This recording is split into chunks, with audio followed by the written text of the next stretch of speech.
네, 우리 디모데후서는 계속해서 말씀드렸다시피 이 바울이 예배소에서 목회하는 그 디모데에게 격려와 또한 위로 또 멘토링을 하는 그러한 편지다라고 말씀을 드렸습니다. 그래서 예배소 교회가 정말 그 환경 자체 그리고 또 그것으로 인한 또 교회 안에서의 여러 가지 어떤 세속적인 문화가 참 많이 이렇게 판을 칠 때에 결코 쉬운 목회가 아니었다. 그렇기 때문에 어떻게 목회해야 될 것인가 하는 것에 대해서 여러 가지로 가르침을 주고 계십니다.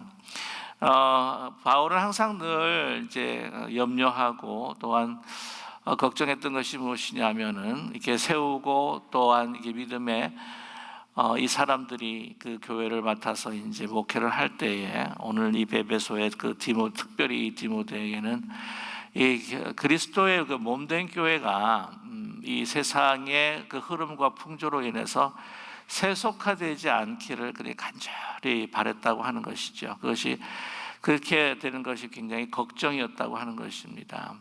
바울이 심었던 정말 그 십자가의 그 복음이 다른 그 세상의 어떤 가치로 인해서 이제 변질되는 것에 대해서 너무나 많은 우려를 가지고 있었다고 하는 것이죠. 또한 그것이 교회로 하여금 그리스도의 그 몸된 그 지체가 이 성도 한 사람 한 사람이 되는 것에 대해서 방해할 뿐만 아니라 정말 그 힘들고 어려운 이 세상을 살아갈 때에 더욱더 하나가 되어서 정말 거룩하고 그 믿음을 지켜야 되는 그 교회가 그러지 못하게 되는 것은 바로 이 세속화라고 말할 수가 있습니다. 그래서 요즘에 현대교회도 한국이나 여기 교회도 이 세상의 그 가치로 인하여서 교회가 이제 세속화되는 것이 얼마나 큰 문제가 되는가. 이 복음이 변질되는 것으로 인하여서 진정한 그 그리스도의 사랑의 그 칼라 그리고 교회의 참된 그 모습을 보여줄 수 없을 때에 문제가 많아진다는 것이 아니겠습니까? 한마디로 교회는 하나님의 그 사랑과 은혜, 그 복음의 진리를 가지고 세상을 변화를 시켜야 됨에도 불구하고 세상을 변화시키는 것이 아니라 세상으로 인하여서 더 변화되는 그러한 결과가 나타날 수밖에 없다고 하는 것이죠. 그러는 가운데에 우리가 자주 듣는 이야기지만은 이 교회 안에서 정말 거룩함을 지키고 또한 사회에서 무너지는 그 도덕을 잡을 수 있고 그것을 세워줄 수 있는 것이 바로 교회임에도 불구하고 그러지 못할 때에 세상을 걱정해야 되는 교회가 세상이 더 교회를 걱정하게 되는 그런 안타까운 현실에 우리가 맞닿을 수 있다고 하는 것이죠. 그러한 그 에베소 교회 그런 현상들을 이렇게 보면서 아마 그런 일들이 아마 일어났기 때문에 오늘 3장 1절과 9절을 통해서 세속화될 수 있는 그 인간의 그 본성 이런 세상에 노출되면서 이 믿음이 정말 그 침륜하면서 이 진정한 복음의 그 능력을 잃어버릴 수 있게 되겠다라고 하는 그런 많은 우려가 담긴 이 바울의 목소리를 들을 수가 있습니다. 그래서 오늘 교회가 특별히 이제 디모데가 목회를 하면서 뿐만 아니라 교회 성도들이 피해야 할 것이 무엇인가, 그래서부터 다시 돌아서야 되고 또한 회개하고 다시 주님 앞으로 돌아와야 할 것들이 어떤 것인가라고 하는 것을 이제 한 가지 우리에게 설명을 해주고 있다고 하는 것이죠. 오늘 이제 말씀을 보게 되게 되면은 5절의 말씀이 아마 주제의 말씀이 될 것입니다. 경건의 모양은 있으나 경건의 능력은 부인하니 이 같은 자들에게서 내가 돌아서라. 그래서 이 신앙생활을 하는 모습 그리고 종교적인 그 행위들을 함에도 불구하고 그러나 가장 중요한 그 마음의 중심에는 어떤 마음들이 갖고 있는지, 그래서 경건한 모양들은 있어요. 그 행위의 모습들은 있지만 그러나 그것으로 인해서 정말 진심으로 하나님을 경외하는 그러한 마음, 그래서 그 순수한 복음을 지키는 그 자세, 그리고 그 순수한 복음을 통해서 드러나는 그 능력은 나타내지 못하는 그런 안타까운 그 실정들을 이야기하면서 거기서부터 돌아서야 할 것이다 라고 이렇게 우리에게 말씀해 주고 있습니다.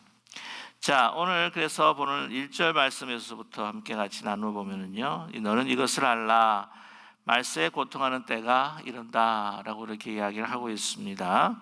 그래서 여기서 말세다라고 하는 것은 이제 종말이라고 하는 표현이죠. 당시에 이제 초대교회가 형성이 되고 이제 지나면서 예수님께서 승천하신 대로 이제 다시 곧 오실 것이다. 아마 늦어도 50년 안에는 오실 것이다. 우리가 살아있는 동안, 제자들이 살아있는 동안은 오실 것이다 라고 하는 아주 임박한 그러한 그 예수님의 그 재림을 대망하고 기다렸던 때가 있습니다. 이제 그것을 보게 되면 이제 데살로니가 이제 전서, 베드로 전서 같은 데 보게 되면은 빨리 예수님께서 오실 것이다, 자기들이 살아있는 동안에 오실 것이다 라고 하는 아주 임박한 그 재림에 대해서 이 소망하는 것을 우리가 읽을 수가 있어요. 그러나 이 말세라고 하는 것, 이 종말의 개념이라고 하는 것은 그것을 넘어서서 이 종말이다라고 하는 것은 하나님의 그 구원의 그 계획이 이제 완전히 그 드러난 그러한 시대를 이야기를 합니다. 그러니까 누가 구원을 받고 누가 이제는 심판을 받을 것인가, 누가 영생의 영원한 생명을 얻게 될 것인가, 누가 영원한 심판에 얻게 될 것인가라고 하는 가장 중요한 기준, 예수 그리스도 십자가에서 죽으시고 부활하셔서 승천하셔서 재림하시는 그 주님을 믿느냐 믿지 않느냐라고 하는 그 기준이 가장 중요한 것인데요, 그것이 다 이미 드러났다는 것이죠. 예수 그리스도의 십자가와 부활 승천을 통해서 이미 재림은 미래에 시간적으로 보게 되면 이제 미래에 오실 주님이시긴 하지만 그 모든 약속이 완전히 이루어지는, 그래서 이것이 이제 종말의 시대다라고 그렇게 말씀드릴 수가 있어요. 예수님께서 그러한 구원의 역사들을 이루시고 이제 재림하시는 그 순간까지 우리가 그 교회가 이제 예수 그리스도를, 재림의 그리스도를 맞이하는 그 순간까지 우리 인간에게는요 너무나도 긴 시간이라고 보이지만은 정말 하나님의 시간은 너무나도 짧은 시간일 수 있다고 하는 것이죠. 그런 이 시간, 예수 그리스도의 죽음과, 다시 한번 말씀을 드리면 죽음과 부활과 승천에서 이 재림의 이 시간까지가 다 종말의 시간이다. 그래서 이 구원이라고 하는, 예수님께서 이루시는 그 구원이라고 하는 그 아주 궁극적인 가치를 가지고 믿는 성도들이 살아야 할 믿음으로, 그 믿음을 지키면서 살아야 할 그 기간을 바로 종말이고 말세다라고 이렇게 말씀드릴 수가 있습니다. 근데 그때가 어떻다고요? 고통하는 때가 이른다라고 하는 것이죠. 왜 고통하는 때가 이르나 하는 것은요, 이 영적인 어떤 그 전쟁과 싸움인데, 사단 마귀는 어떻게 하게 되면은 우리를 믿는 사람들을 어떻게 하면 그 자기 자신과 함께 또한 그 무저갱으로 완전한 영원한 심판에 이르도록 이렇게 붙잡고 끌어내리는 그러한 상황 가운데 유혹도 하고 또한 박해도 하고 하는 그런 고통의 때가 있다고 하는 것이죠.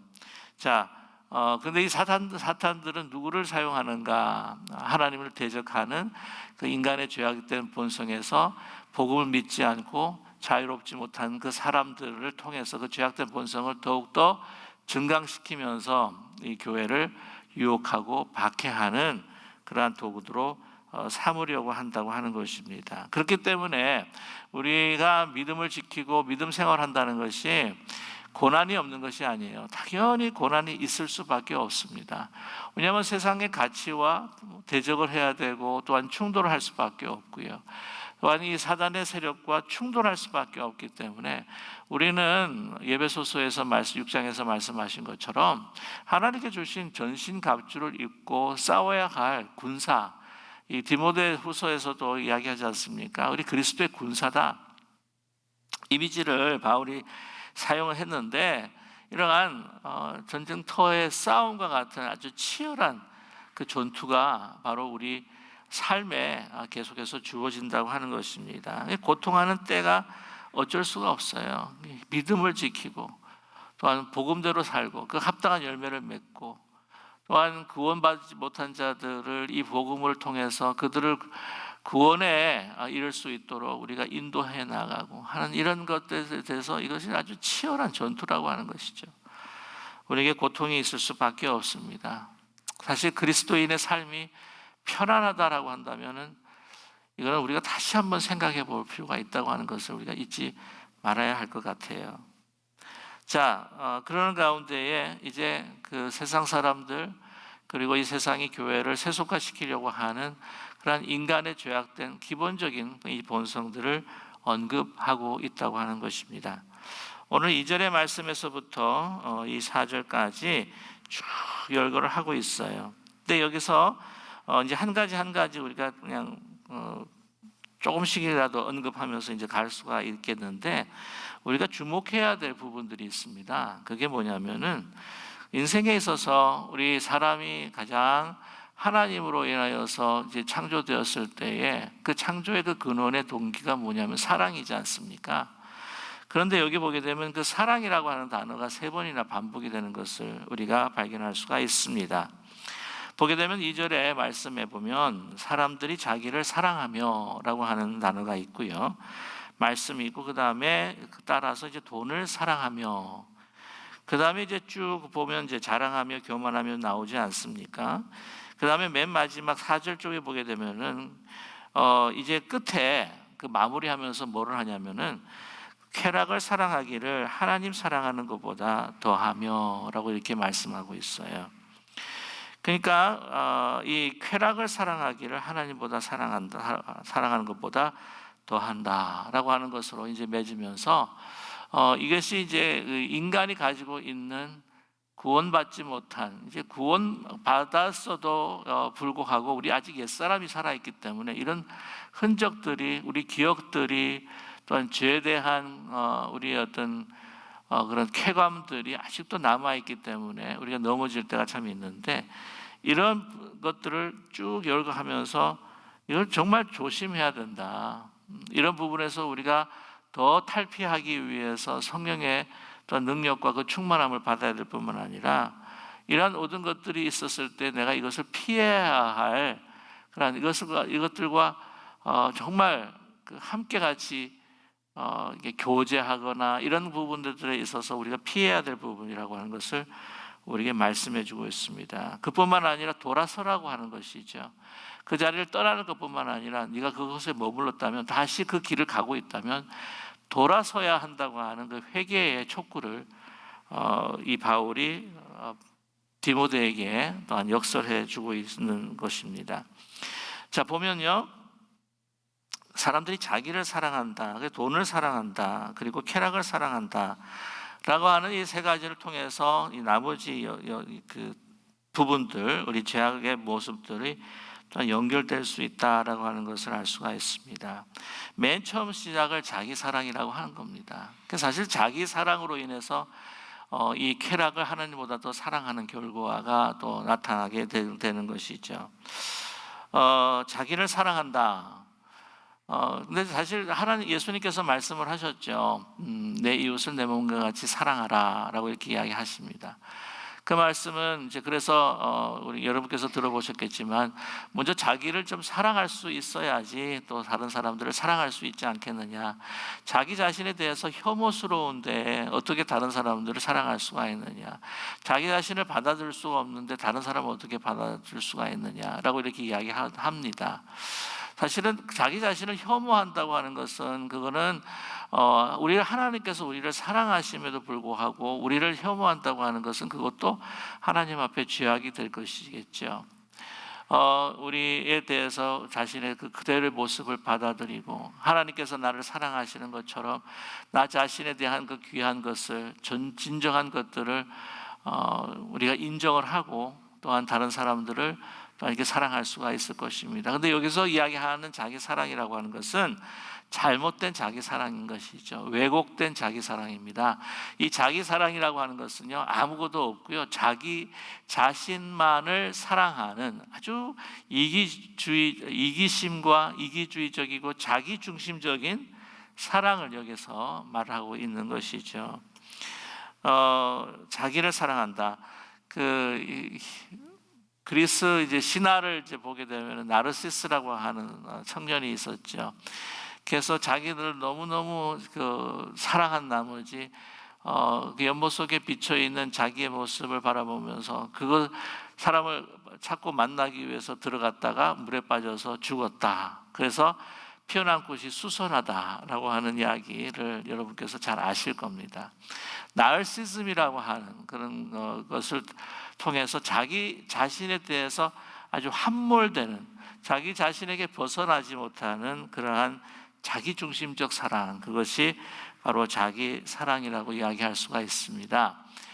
자기에 대해서 잘못된 그러한 자기중심적 사랑을 하게 되다 보면은요, 남을 사랑할 수가 없어요. 그렇지 않습니까? 남을 사랑할 수도 없고 또한 하나님을 사랑할 수도 없습니다. 나르시즘이라고 하는 것을 이제 보여주는 것처럼 자기 자신을 중심적으로 자기를만을 사랑하다가 결국에는 궁극적으로 자기가 파괴되는 그러한 그 교훈을 우리에게 주고 있는데, 진정한 사랑이라고 하는 것은 어디서부터 시작이 되냐? 이 하나님을 사랑하는 것.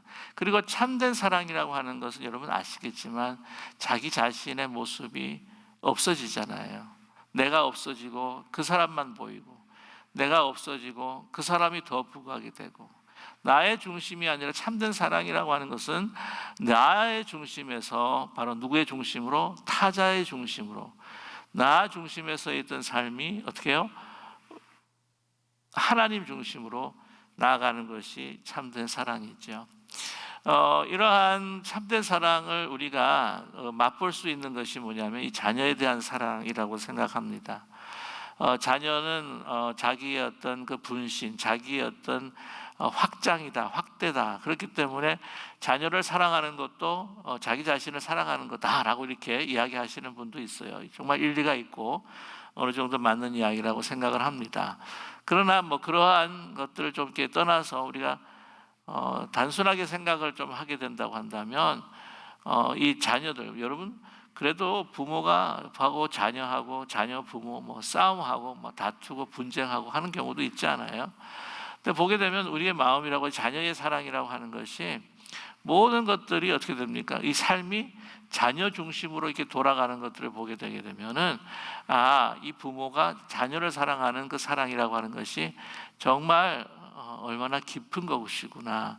예수 그리스도의 정말 넓고 깊고 높고 깊은 그 사랑에 비할 것은 없겠지만, 그러나 그 사랑을 정말 알 수 있도록, 하나님의 사랑을 알 수 있도록 우리에게 자녀를 주신 것이 아닐까 하는 정도로 우리가 자녀를 정말 나를 부인하고 자녀를 사랑할 수 있는 그런 지경에까지 이렇게 할 수 있다고 하는 것이죠. 자, 그러한 사랑들을 이제 경험한다고 하는 것은 참 축복인데, 그러나 보면 궁극적으로 보게 되면은 자기 사랑에 빠질 때가 너무나 많다는 것입니다. 사실 그럴 수밖에 없는 것 같긴 해요. 왜냐하면은 내가 의식이 있는 가운데서 내가 나를 느끼고 깨어나고, 내가 걸어도 나 자신의 존재를 느끼게 되고, 이 모든 오감, 맛있다, 보기 좋다, 이 모든 것들이 어떻게 해요? 나라고 하는 존재의 어떤 센스를 통해서 나의 만족감으로 오기 때문에 이 세계라고 하는 것이 나 중심으로 돌아가는 것처럼 느끼게 된다고 하는 것입니다. 이 자기 사랑이라고 하는 것은 뭐냐면은 자기를 사랑하고 왜곡적인 사랑인데, 이 세상이요 누구 중심으로 돌아가야 된다? 나의 중심으로 돌아가야 된다는 것이죠. 내가 좋아야 한다고 하는 겁니다. 내가 좋지 않으면 안 좋은 거예요. 다른 사람이 다 좋다고 해도 내가 안 좋으면 상관이 없는 거예요. 교회도 다른 사람이 좋아도 내가 안 좋으면 그만이라고 하는 것이죠. 그래서 요즘에 우리 믿음의 어르신들 좀 걱정이 되는 것은, 제가 그 걱정은 또 옛날부터 해온 걱정이야라고 그렇게 이야기할 수도 있겠지만, 아마 나의 어떤 경륜의 문제도 있을 수도 있을지 모르겠지만은, 요즘은 자꾸 이렇게 세대가 젊어갈수록 제가 이런 이야기하면은 김 목사도 이게 꼰대구나라고 이렇게 이야기하실 수는 있을 것 같아요. 근데 보면 우리 저 자신하고 우리 옛날에 그 믿음의 선배님들, 그리고 또 이게 신앙의 선배님들 이렇게 봐도 저런 헌신 같은 경우는 제가 따라갈 수가 없을 것 같다, 목회자라도 하는 생각이 들 때가 많아요. 외람된 말씀이시지만 저희 아버님이 장로님이시고 저희 장인어른도 장로님이시고, 그리고 그에 또 정말 신실하신 그 장로님들 쭉쭉 쭉 보게 되면 이 정말 하나님에 대한 어떤 그 믿음과 헌신이라고 하는 게 저 자신하고도 비교해서 이게 정말 얼마나 차이가 있는가. 하나님 주님을 사랑하고 교회를 사랑하는 그 깊이가 참 따라가기가 힘들 정도다라는 생각이 듭니다. 좀 그러시지 않으세요? 우리 돌아가신 우리 권사님들 우리가 기억하고, 우리 믿음의 우리 부모님들 이렇게 생각을 해보게 되면 이 주님을 사랑하고 그 헌신하시는 그 모습들 보게 되면은 정말 대단하다라고 하는 생각이 들 정도인데, 그런 거죠. 교회를 위해서 어떻게 내가 그 교회를 세우기 위해서 내가 어떻게 뭐를 해야 할까라고 노심초사하면서 그렇게 생각하는 분들이라고 기억하는데, 요즘에는 모르겠어요. 이렇게 교회가 나를 위해서 뭐를 해줘야 하나, 내 필요를 어떻게 채워줄 건가, 그 필요를 채워주지 못하면 안 되고 이러는 어떤 그런 헌신, 그런 것들이 너무나도 자기 중심적이지 않는가 하는 생각들을 가질 때가 참 많습니다. 그분들의 선진들에 비하게 되면 정말 목숨을 내놓고 교회를 지키고 정말 자기의 모든 것들을 드리면서 하나님 앞에 그 믿음을 지켜나가는 것들을, 저런 상황에서 내가 목회자지만 저럴 수 있을까? 라고 하는 생각을 할 때가 많다고 하는 것이죠. 정말 자기 사랑이라고 하는 것, 모든 것들이 내 중심적으로 돌아가야 한다고 하는 것. 그래서 내 생각과 내 느낌과 내 판단과 내 모든 것들이 그것이 옳고 그것으로 진행이 돼야 된다고 하는 것이 자기 사랑이라고 하는 것이. 이 교회뿐만이 아닙니다. 보면 좀 이 가정에서도 좀 그런 것 같아요. 좀 극한 이야기긴 하긴 하지만 이 두 부부가 정말 오랜만에 영화관을 갔다는 거예요. 그래서 영화관을 가가지고는 이제 영화를 보려고 하는데 남편이 묻더랍니다. 여보, 어떻게 사람 가리지 않고, 이제 보통 보면 이제 뒷좌석에 앉고 앞 사람이 있으면 잘 보이지 않는 때가 있잖아요. 잘 보여? 그러니까 세심하게 배려해주는 마음으로 잘 안 보일까봐 걱정을 해주는구나 라고 이렇게 생각을 하면서 네, 잘 보여요. 그랬더니 그러면 나하고 자리 바꿔, 나 안 보여. 그랬다고 그러잖아요. 그래서 간단히 얘기하지만 자기 먹고 싶은 거, 상대방이 무엇을 먹기를 원하나, 상대방이 무엇을 또 좋아하나 라고 하는 것이 아니라 내가 원하고 내가 먹고 싶고 내가 바라고 하는 이런 모든 것들의 중심, 자기 중심적으로 모든 것들이 돌아가야 한다고 하는 것은요, 그것은 자기 사랑이라고 하는 것입니다. 그러면 아무도 사랑할 수가 없어요. 궁극적으로는 사랑하지 못하기 때문에 사랑받기도 힘든 것이죠. 우리 인생의 목적이라고 하는 것 여러분 너무나 잘 아시지 않습니까?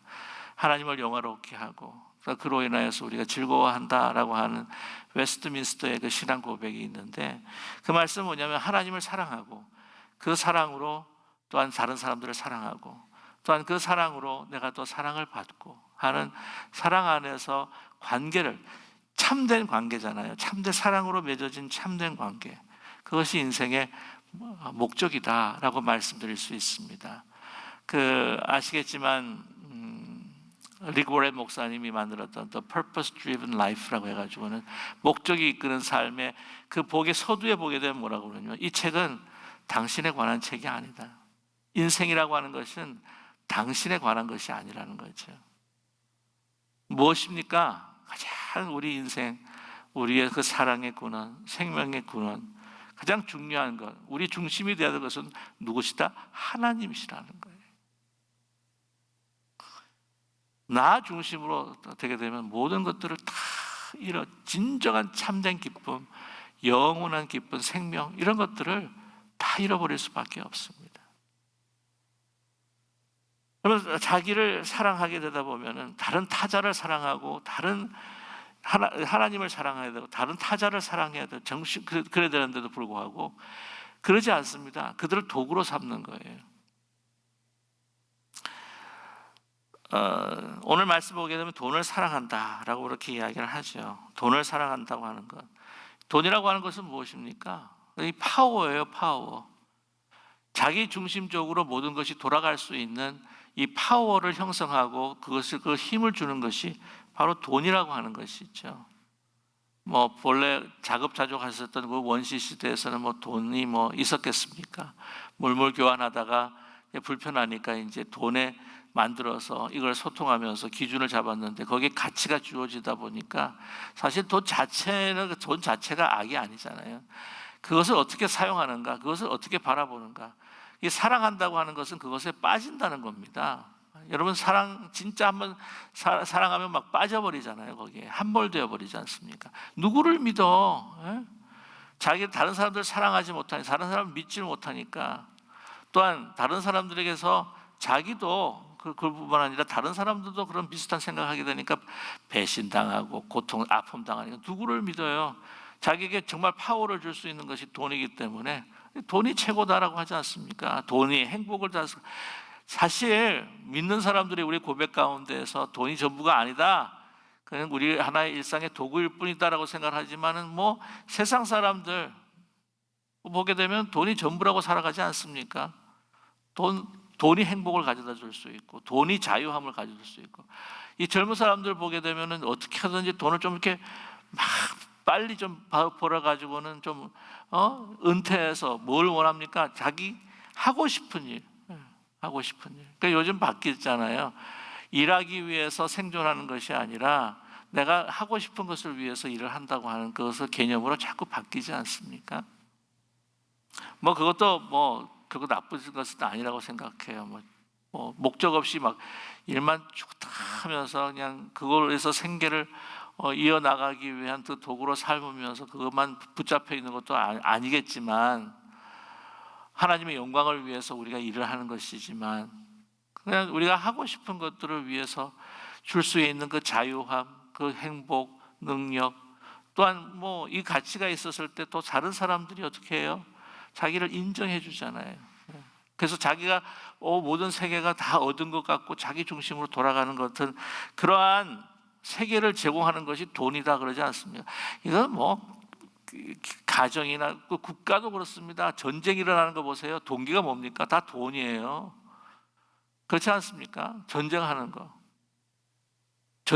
전쟁을 할 때에 어떤 돈에 어떤 유익이 없다, 경제적인 이득이 없다, 그러면 안 해요. 전쟁도요. 심지어는 우리 남북 전쟁 같은 경우에도 남과 북의 어떤 경제적인 불균형 등으로 인하여서 이 균열이 일어나고 그런 것들을 해소하기 위해서 이건 세상 사람들이 어떤 그런 하나님의 역사를 모르는 세상 사람들의 그 기준으로 아마 판단을 하는 걸 수도 있겠지만, 모든 것들 인간의 모든 행위들을 어떻게 생각합니까? 동기들을 다 돈으로 생각하잖아요. 돈. 그 귀한 가족의 그 관계도 뭐로 깨어지고 뭐로 헤어집니까? 돈 문제, 돈 문제. 또한 돈 문제로 인해서 자기가 좀 잘 사는 것 같고 다른 사람은 못 사는 것 같은데 잘 사는 형제가 못 사는 좀 무시하는 것 같고 하면 이 돈으로 사람을 무시한다고 막 깨지기도 하고 그래서 이 돈을 사랑하며, 그래서 또 자랑하지 않습니까? 자랑을 또 합니다. 이 자랑이라고 하는 것, 여기서 보게 되면 자기를 부풀어서 나타낸다고 하는 것이죠. 자기의 존재가 얼마나 존귀한 존재인가, 내가 섬김을 받아야 되고 인정받아야 하는 존재인가라고 하는 것을 아주 대놓고 이제 피하를 하는 거죠. 그러다 보면 어떻게 됩니까? 나중에 결국에는요, 시기, 질투, 큰 어려움을 또 당할 수가 있습니다. 여러분 아시겠지만 그 밀양이라고 하는 영화를 봐도 그렇잖아요. 보신 분도 계시고 안 보신 분도 계시겠지만 그 기독교에 대해서도 사실 상당한 객관적인 질타를 했었던 그 영화이기도 합니다. 세상 사람들이 바라봤을 때도요. 아무튼 그때 그 주인공이 이제 밀양으로 내려왔을 때에 그곳에 이제 정착하기 위해서 막 이 학부모들이 모인 가운데서 막 자기가 돈 있는 것처럼 막 자랑을 하지 않습니까? 결국에는 자기 아이가 유괴가 돼요. 유괴가 돼서 죽임을 당하게 됩니다. 옛날에 저희 그 60년대 70년대도 아주 그 아이들, 소중한 아이들한테도 아주 돈이 있어서도 이렇게 좋은 옷을 입히는 것을 좀 꺼려했던 부분들이 있죠. 좋은 옷 입고 나가게 되면 그때 유괴하는 사람, 유괴당하는 일이 꽤 많았다고 그렇게 이야기하잖아요. 하지만 그걸 자랑을 합니다. 무시하지 말라고 하는 것이죠. 나는 존귀함을 받아야 될 존재라고 하는 것입니다. 그러다 보면 교만하게 되고요. 그래도 자기보다 더 나은 사람이 있으면 막 못하다고 비방을 하게 되겠죠. 자기 중심적으로 돌아가니까 부모도 나를 위해서 있는 존재, 감사하지 못하는 것. 그러나 자기 중심적으로 안 돌아가는 게 세계지 않습니까? 자기가 원하는 것들이 다 채워지지 않은 것들이 이 세상이 아닙니까? 감사하지 못하는 것이죠. 그리고 마땅히 받아야 된다. 나는 이런 사람이기 때문에 마땅하게 받아야 된다. 라고 하는 것이 그런 마음을 갖고 있기 때문에 뭐 은혜로 주어졌다. 내가 참 자격 없는 사람인데도 하나님께서 베푸셨다. 이런 생각들이 다 나가버리는 거예요. 그러니 어떻게 하나님의 은혜와 사랑들을 생각할 수 있는 정말 그 거룩함을 우리가 나타낼 수가 있겠습니까? 이게 쭉 연결이 되는 것 같아요. 이제 묵상을 하다 보면은 같이 한번 이거 쭉 묵상하면서 우리의 인간의 그 죄악된 그 본성의 모습들을 하나하나 한번 우리 자신을 다른 사람들을 바라보는 게 아니라 우리 자신을 바라보면서 한번 생각해 보는 것이 얼마나 중요한가 하는 생각을 갖게 됩니다. 보게 되면 그런 이야기를 하더라고요. 인간의 아름다운 모습 가운데 날이 갈수록 미안해지는 마음이 참 아름다운 모습인 것 같다라고 하는 이야기 하시는 분들이 있어요. 참 지혜가 있다고 생각합니다. 미안한 거예요. 내가 나만을 위해 살았던 것 같은 것이 미안하고 정말 모든 것들이 참 은혜 가운데 지어졌는데도 못해서 참 죄송스럽고 미안하고 막 이렇게 그거를 보답해야 되는데 그러지 못해서 미안하고 이 은혜를 갚지 못해서 미안하고 죄송하고 그게 아니라 이게 막 자기 사랑에 부풀려져 있는 막 여러분 보고 아시죠? 보고 누가에게 뭐가 탁 다가오게 되면 공격하는 줄 알고 막 확 하고 막 몸집을 갖다가 그냥 확 부풀어 키워가지고 무시하지 마. 아주 난 센 사람이야. 그래서 건드렸다 너 죽어 뭐 이런 것처럼 이렇게.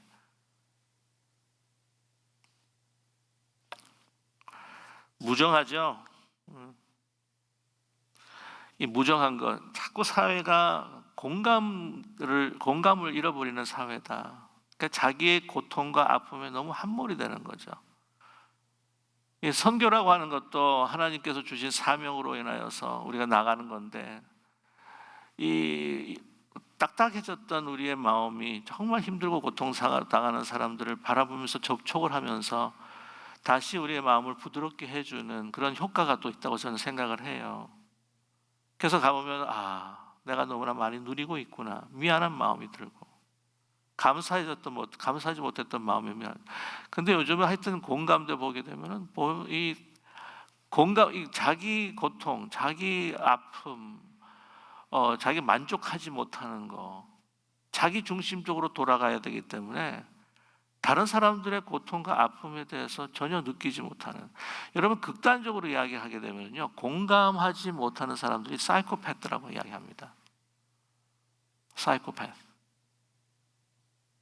남에 대한 어떤 전혀 배려가 없는 거예요. 그냥 원통함을 풀지를 못합니다. 원통함을. 그래가지고 새 차를 뽑았는데 막 누가 옆에다가 문콕, 아시죠? 문콕. 이렇게 문을 탁 하고 하다 보면은, 그래서 한국 같은 거 보니까 자기 비싼 차 뽑았다고 해가지고는 차 2대를 파킹할 수 있는 그 주차에다가 중간에다 딱 주차를 해버리는 거예요. 자기가 2개를 갖다 딱, 자기 문콕 아니 뭐 비싼 차라고 말이죠. 진짜 자기 중심적으로 돌아가는 거예요. 제가 그런 생각들을 해요. 우리가 작은 면에서도 좀 이렇게 배려를 하는 게 참 좋을 것 같아요. 주차를 하더라도 상대방을 배려를 하는 겁니다. 제가 어떤 데 한 번 가는데 나왔는데 손에 딱 따라가지고는 딱 주차를 한 적이 했는데, 세상에 어찌나 가까이 붙어서 했는지 들어갈 수가 없는 거예요. 들어갈 수가. 보니까 주차를 했는데 저쪽에 많이 남아 있는 거예요. 그럼 어떻게 했냐? 제가 어떻게 했습니까? 요즘에 운동도 제대로 안 해가지고는 몸이 이렇게 딱딱한 사람인데, 승객 패신저 쪽으로 들어가가지고 넘어가가지고 들어간 거 아니에요? 또. 그러다가 하고 이러면은 여기다 막 땡겨가지고 막 그런 경우도 있을 텐데 말이죠. 보면 막 다른 사람 사이에 생각이 없는 거예요. 막 무정합니다. 고통을 느끼지는 못해요. 여러분, 그런 다른 사람에 대한 어떤 공감대 상승을 못하는 건 이게 사이코패스예요. 원통함을 풀지 못해요. 요즘 얼마나 분노에 하나하나, 왜 이렇게 제가 이 하나하나 이야기하면서 이야기할 일이 말할 게 많은지 시간이 너무 또 지나가고 있는데, 원통함을 풀지를 못해요. 막 조금이라도 당하면 막, 요즘 막 분노가요, 막 탱천하는, 그냥 분노가 탱천하는 사회 같아요.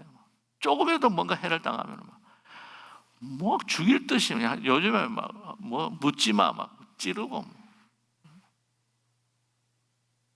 모든 세상을 향해 타자를 해서 진짜 앵그리 버드처럼 말입니다. 용서, 관용이라고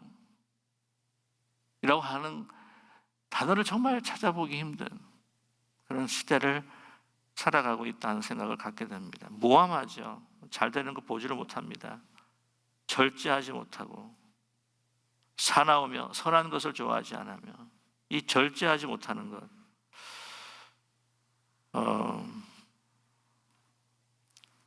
여러분, 이 절제하지 못하는 것과 정말 가까운 것이 뭐냐면 쾌락을 사랑하는 것이죠.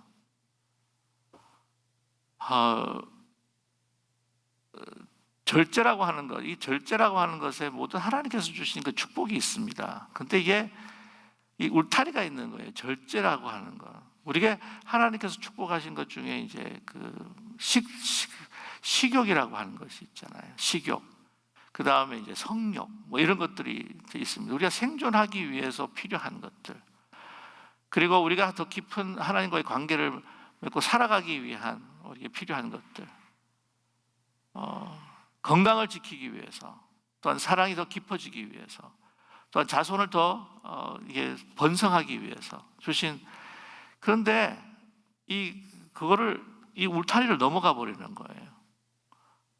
그러니까 우리가 이 절제한다고 하는 건, 하나님께서 우리에게 절제해야 된다고 하는 울타리를 주신다고 하는 것이 얼마나 소중한 것인지 모릅니다.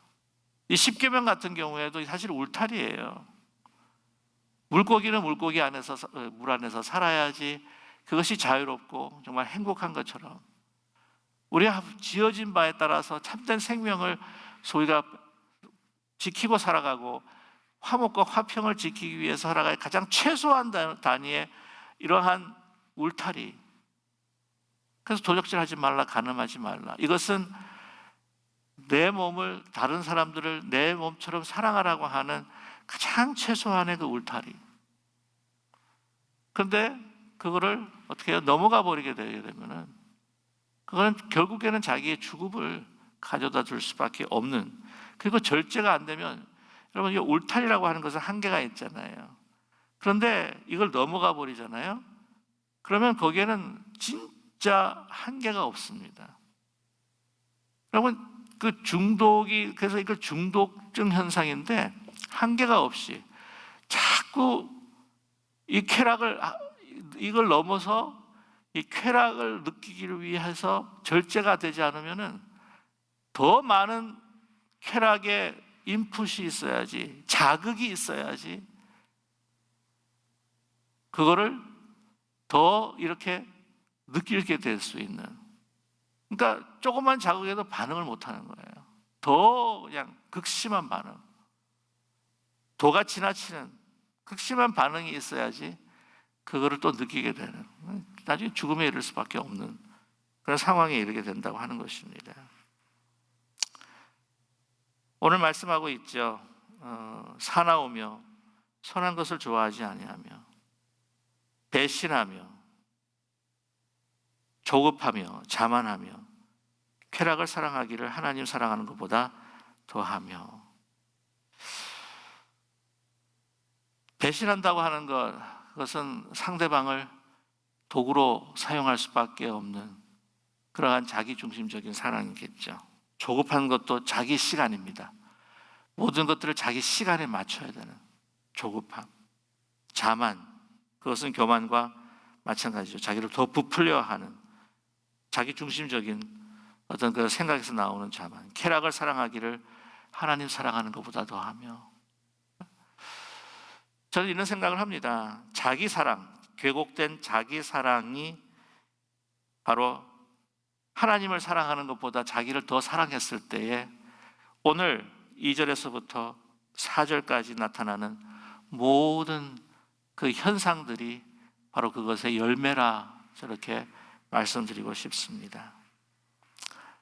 저와 여러분, 우리가 하나님보다 무엇을 더 사랑하고 있는지, 하나님보다 나를 더 사랑한다거나 자녀를 사랑한다거나 하나님보다 더 사랑하는 것들이 있다고 하는 것은 결코 생명이 아니라, 결국에는 궁극적으로는 우리가 생명을 느끼지 못하는 그 죽음을 느끼는 그러한 인생을 살아갈 수밖에 없다고 하는 것을 여러분, 우리가 다시 한번 잊지 말고, 조금이라도 하나님보다 사랑하는 것들이 우리에게 있다면, 아니 있습니다.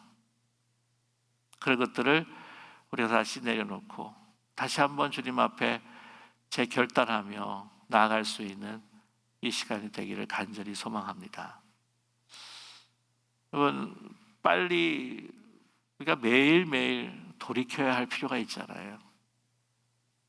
마르틴 루터는 데일리 랩티즘, 그런 모든 것들이 매일매일 우리의 삶을 돌아보면서 그것에서 돌아서서 우리가 다시 회개하고 주의 성령께서 주시는 용서함의 세례를 받고 새롭게 시작하는 우리가 될 때에 더 깊이 그 수렁에 빠지지 않고 더 거룩함을 우리가 회복할 수 있는 저희들이 될 수 있다고 하는 것을 우리 다시 한번 우리 말씀을 통해서 기억하면서 온전히 주님 앞에 새로운 새 사람으로 나갈 수 있는 오늘 이 복된 시간이 되기를 원합니다.